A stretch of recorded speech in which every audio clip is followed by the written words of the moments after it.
ZYS 812, 95,3. A melhor música. Coqueiros FM. Mais sucesso, 95 FM.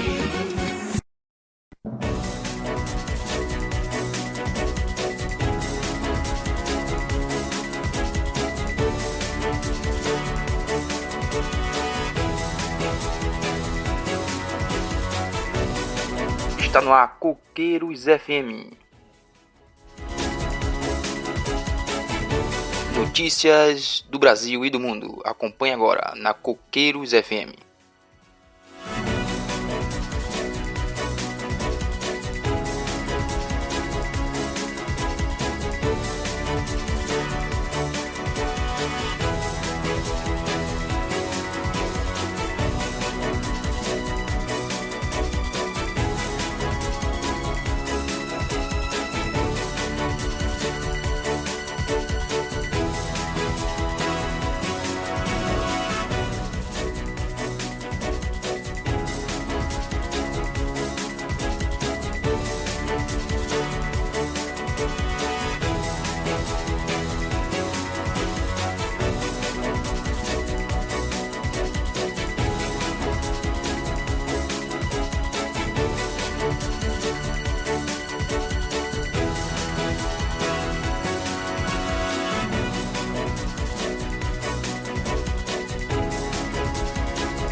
Sigilosas ou constrangedoras são motivo de ações na justiça. Depois de reviravolta no caso, o goleiro Bruno tem que voltar para a cadeia. O Supremo decide por nova prisão. Ele se apresenta, mas sai pela porta da frente da delegacia por falta de mandado judicial. Os Estados Unidos instalam um sistema antimísseis na Coreia do Sul e provocam reação veemente de outros países asiáticos contra a presença de tropas norte-americanas na região. Começa a edição de hoje falando de saúde. Um novo teste do pezinho inclui as chamadas imunodeficiências primárias, que são doenças genéticas graves que necessitam de diagnóstico precoce.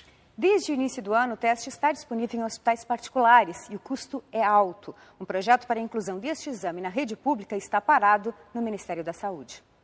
Toda linda e saudável, Laura nasceu há 2 dias. Só faltava fazer o teste do pezinho para ela e a mamãe Juliana receberem alta. Já tive um filho, aí o primeiro dele deu alterado. Eu tive que voltar e refazer, mas graças a Deus deu tudo bem. É importante fazer sim. O teste feito hoje pelo SUS é capaz de detectar 6 doenças. Mas com aquelas mesmas gotinhas de sangue já é possível ampliar o diagnóstico para mais de 50 doenças, incluindo as imunodeficiências primárias, que podem até levar à morte antes do bebê completar 1 ano de vida. São as crianças da bolha, que nascem com defeitos genéticos que afetam o sistema imunológico e elas são indefesas, elas não conseguem combater as infecções. Os próprios médicos muitas vezes não estão preparados para fazer o diagnóstico clínico das doenças imunodeficientes. Por isso, os pais devem ficar atentos. Por exemplo, crianças que têm mais de 3 pneumonias. Crianças que têm mais de 8 infecções de ouvido, crianças que têm mais que 5 infecções de garganta. Esses são exemplos práticos de crianças que devem ser diagnosticadas. A USP já tem toda a tecnologia necessária para fazer os novos exames do pezinho. Mas, por enquanto, apenas quem pode pagar pela rede particular tem acesso a ele. O custo gira em torno de R$ 150. Ele deveria ser incluído no teste do pezinho do SUS. Com certeza. Já existe uma proposta em tramitação no Ministério da Saúde. Infelizmente, houve um grande atraso nessa tramitação desde que iniciou a crise política no Brasil. E eu espero que esses trabalhos possam ser retomados em breve e que as autoridades deem continuidade à implantação desse projeto. gente entrou em contato com o Ministério da Saúde para saber, enfim, em que pé está esse projeto, se há intenção de estender esse teste para a rede pública, mas não tivemos resposta. A gente ainda fala de saúde, nesse dia de combate à hipertensão, hoje, né, um alerta importante. 8 em cada 10 AVCs e 4 em 10 infartos são causados pela pressão alta. A repórter Laís Duarte está num mutirão de saúde na estação Sé do metrô em São Paulo e traz mais informações. Boa tarde, Laís. Boa tarde, Aldo. Boa tarde para todo mundo. A hipertensão não tem cura e é uma doença silenciosa que pode ser prevenida com hábitos de vida saudáveis. Vou conversar com o Dr. Jairo Lins, que é professor do Departamento de Cardiologia da Unifesp. Boa tarde, Dr. Jairo. Como é que a gente enfrenta essa doença? Essa é uma doença que precisa ser enfrentada e a primeira providência é ter hábitos de vida saudáveis. Mesmo a pessoa jovem deve evitar o abuso do sal. Lembrando que 75% do sal que a gente consome vem dos alimentos processados. Então não é apenas diminuir a quantidade de sal que a gente usa à mesa ou na preparação dos alimentos, mas é também usar mais alimentos naturais e alimentos menos processados. Procurar ter cuidado com o peso, manter um peso saudável, praticar atividade física regularmente, controlar o estresse e medir a pressão. Se você não medir a pressão, você não vai saber que tem pressão alta, porque a pressão alta não causa sintomas. Então, esse é um procedimento básico. Pelo menos uma vez por ano, aquelas pessoas que não têm pressão alta devem medir a pressão. Tá, ok, dá para fazer isso aqui no mutirão da Sé, além de medir a pressão, medir também a circunferência abdominal e o peso. O mutirão fica aqui na estação da Sé hoje até às 3 horas da tarde e amanhã das 10 da manhã às 3 da tarde. Aldo. Obrigado, Laís, pelas informações. Fundamental esse cuidado, né? Ana. Fotos feitas dentro do centro cirúrgico e postadas em redes sociais por membros da equipe médica, vazamento de prontuário de pacientes sem consentimento, publicações com antes e depois para promover procedimentos médicos. Além de falta de ética, todas essas práticas configuram quebra de sigilo entre médico e paciente e podem até causar a cassação do registro profissional. Estar doente é difícil. Ter o caso exposto pelo médico nas redes sociais é pior ainda. A exposição é o pior. Porque eu acho que é antiético, né? Você divulgar a foto de um paciente, eu acho que eu não concordo com essa postura. Que não está certo. Está lá no Código de Ética Médica. É proibido fazer referência a casos clínicos. Dados podem entrar na justiça e pedir uma indenização por danos morais. E qualquer pessoa, paciente ou não, que ficar incomodada por uma postagem feita por um médico na internet ou por receber por aplicativo de mensagem fotos ou montagens que quebrem a relação médico-paciente, pode e deve denunciar o caso ao Conselho Regional de Medicina. O cuidado com a ética médica para o CREMESP deve começar já na faculdade. Há 2 anos, o Conselho criou o Código de Ética dos Estudantes de Medicina. O Conselho tem que agir preventivamente. Então, nós estamos agora fazendo contato com os médicos, com a sociedade, orientando inclusive pelo Facebook as boas práticas da comunicação em mídias sociais. Com isso, acreditamos que a gente vai ter, de uma forma geral, como sociedade, uma melhor medicina. Mais importante do que punir é se proteger. E a sociedade tem o direito de estar protegida. Uma nova operação da Polícia Federal, batizada de Perfídia, cumpre mais de 100 mandados judiciais para investigar uma quadrilha internacional especializada em lavagem de dinheiro. A ação se concentra no Distrito Federal.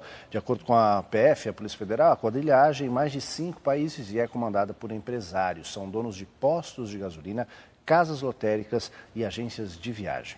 E no Paraná, 59 denunciados na Operação Carne Fraca se tornaram réus e vão responder a ações penais. A Justiça Federal acatou as denúncias do Ministério Público Federal pelos crimes de corrupção ativa e passiva, concussão e adulteração de produtos alimentícios. O esquema no Paraná seria comandado pelo ex-superintendente do Ministério da Agricultura no estado. Das 59 pessoas denunciadas, 24 estão presas preventivamente. A Operação Carne Fraca revelou o envolvimento de fiscais do Ministério da Agricultura num esquema de liberação de licenças e fiscalização irregular de frigoríficos em troca de propina. Fundado em 1920, o Instituto de Câncer Dr. Arnaldo é a mais antiga instituição de combate à doença no país. Agora, o hospital, que tem uma unidade dentro da Santa Casa de São Paulo, é obrigado a desmarcar consultas e cirurgias por falta de dinheiro. A direção pediu mais R$1.700.000 por mês para conseguir atender toda a demanda. Mas o Ministério da Saúde já disse que não tem como repassar a verba. A Secretaria Municipal de Saúde informou que já iniciou o reagendamento dos 400 pacientes que seriam atendidos em abril e maio. Enterrados na Grande São Paulo os corpos dos recrutas do Exército que morreram afogados durante um treinamento. Os 3 tinham entrado no Exército havia poucos meses e serviam juntos no 21º Depósito de Suprimentos na Lapa. Eles faziam treinamento de localização na mata em Barueri. Não se sabe por que eles entraram no lago. As famílias contaram que eles não sabiam nadar.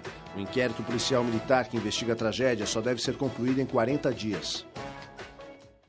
Agora as notícias de Brasília, de intenso por lá, com discussões fundamentais importantes que vão certamente afetar aí o seu dia a dia. O projeto de lei de abuso de autoridade está neste momento em debate na Comissão de Constituição e Justiça do Senado.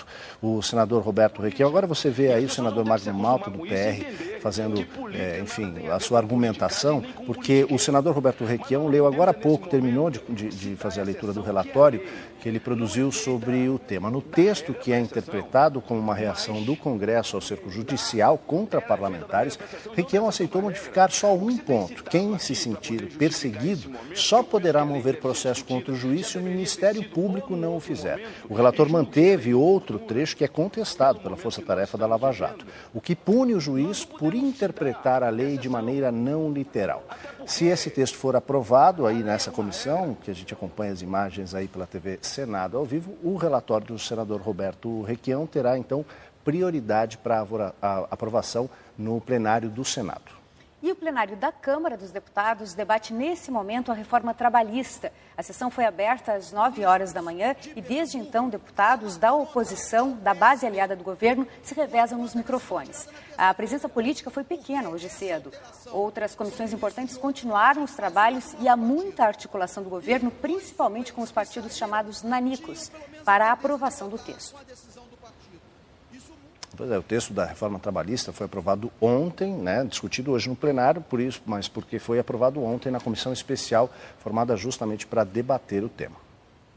A reforma trabalhista passa se o governo obtiver metade mais um do quórum, ou seja, maioria simples.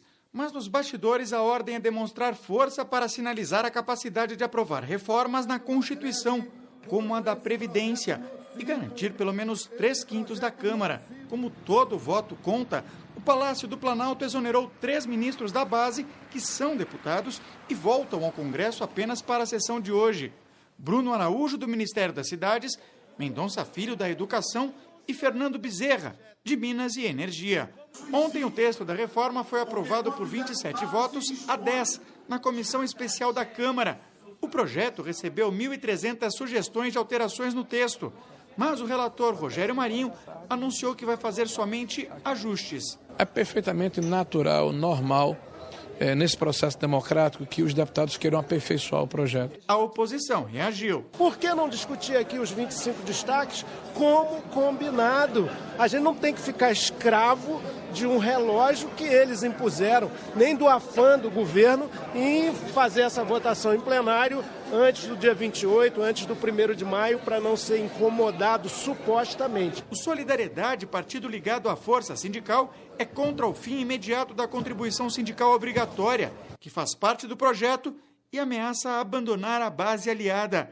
Já o PSB, que tem 35 deputados e havia fechado questão contra a reforma, rachou, voltou atrás e liberou a bancada.